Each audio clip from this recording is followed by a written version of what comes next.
Hello and welcome to this lesson in Module 3 of the course Ancestral Storytelling. Here I'm focusing in on another strategy for you in writing your ancestral story. And today's focus is all about ancestral trails. It's a great idea to take your readers on a virtual journey back in time and back to the places where they lived, where they worked and worshipped. This makes for a great way to find out more about your ancestors and to share that with your readers. When I looked at this particular strategy, I thought, this is something that I want to try. And today I'm going to show you my process in preparing and writing a blog post for an ancestral story in the theme of ancestral heritage trails. So let me first share my screen with you.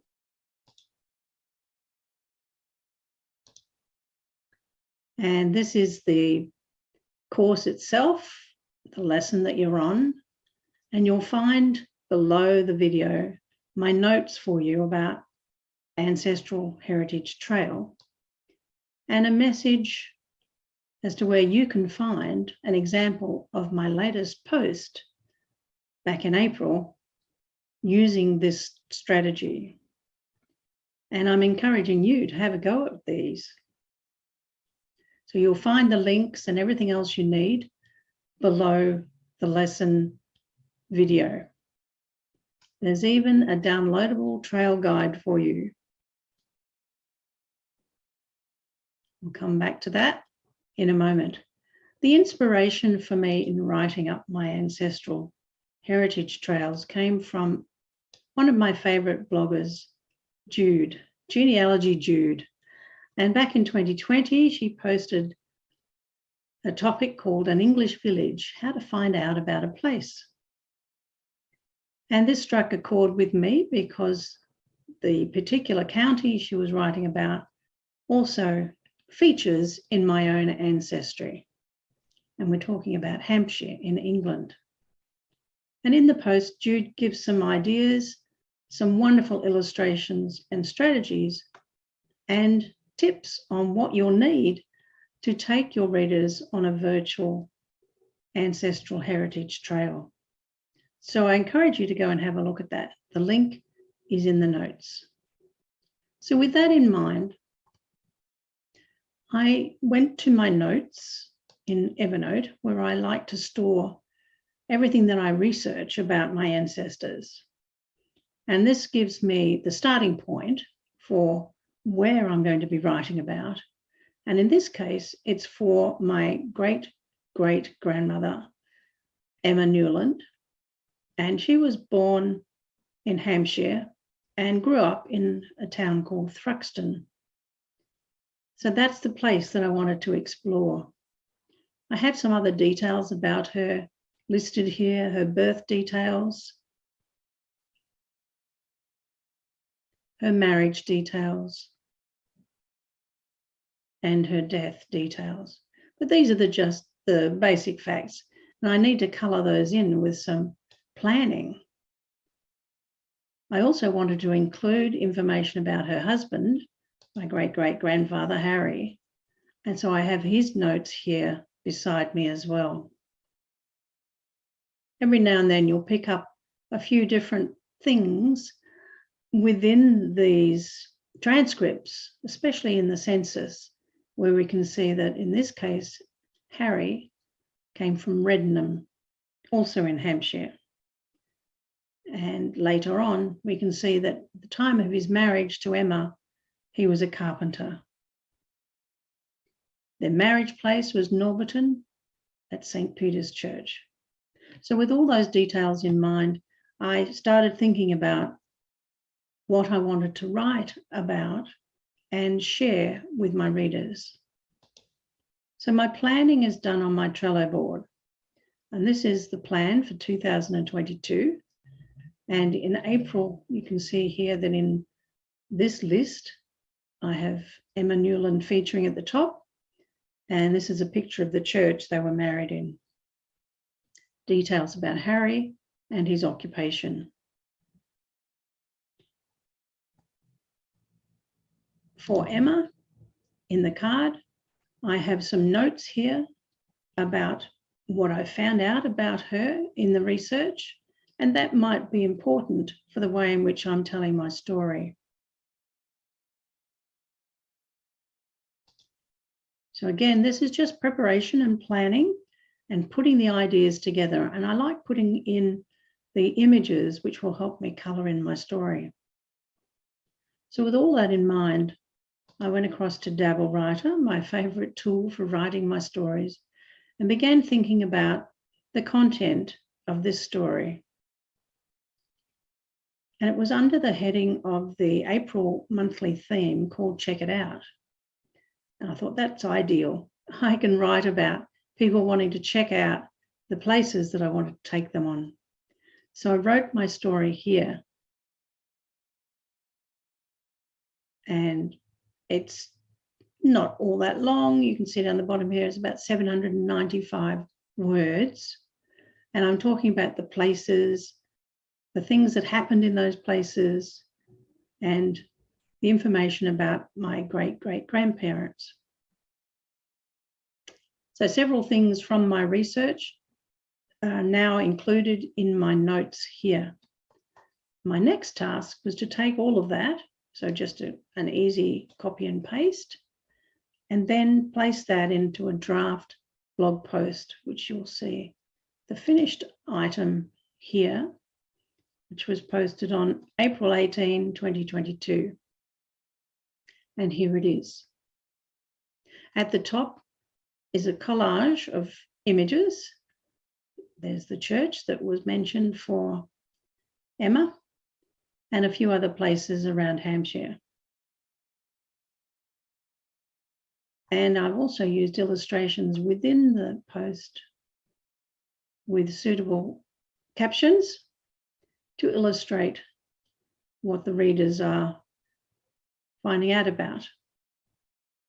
So it becomes a bit of an ancestral trail.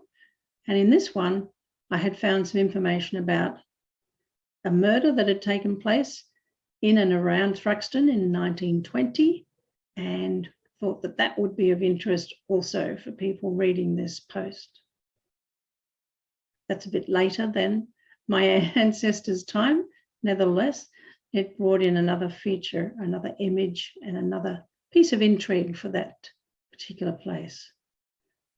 And I go on, and you can see even more details here in my blog post. So we'll stop sharing for the moment.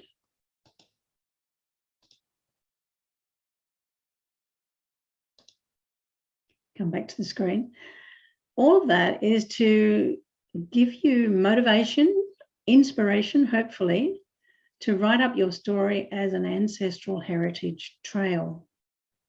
So I do encourage you to look through the notes that you might have for some of your ancestors and see if there is a way in which you could write up a story as a virtual tour back in time and place.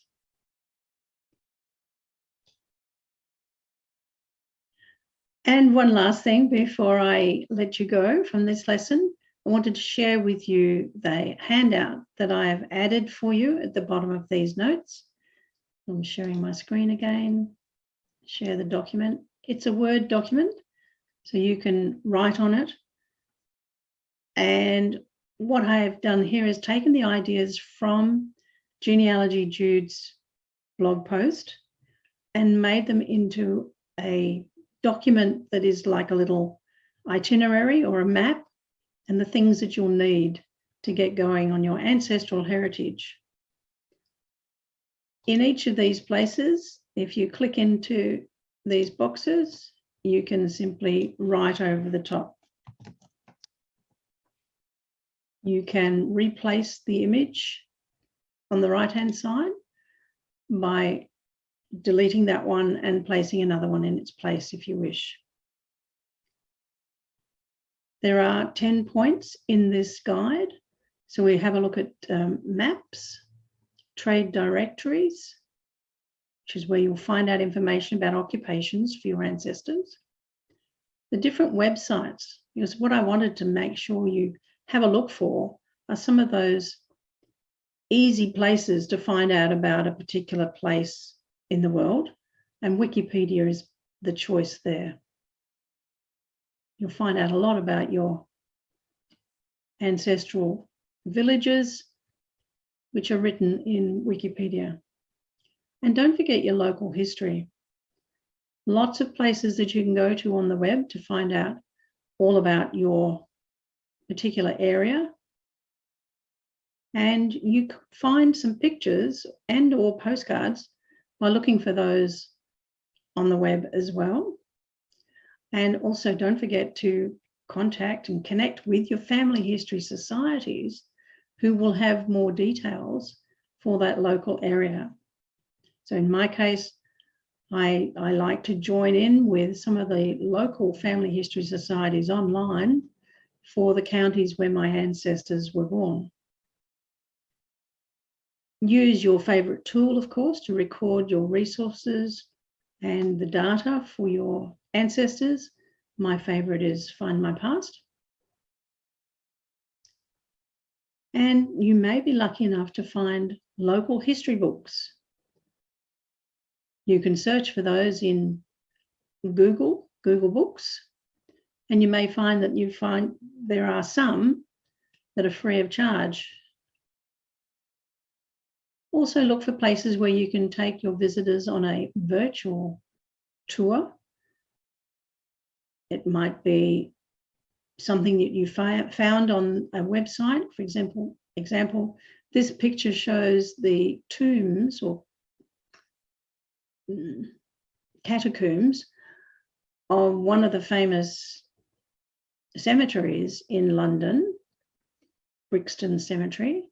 And you can actually, when you go to their website, you can take a tour through the catacombs in a virtual fashion. So if there's anything like that that you find of interest for your family, then add that to your blog post.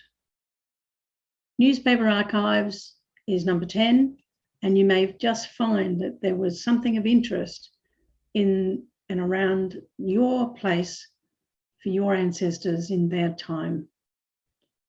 So don't forget to add those if you find them. So that's a little quick tour through the Ancestral Heritage Trails Guide, which is included in the notes below.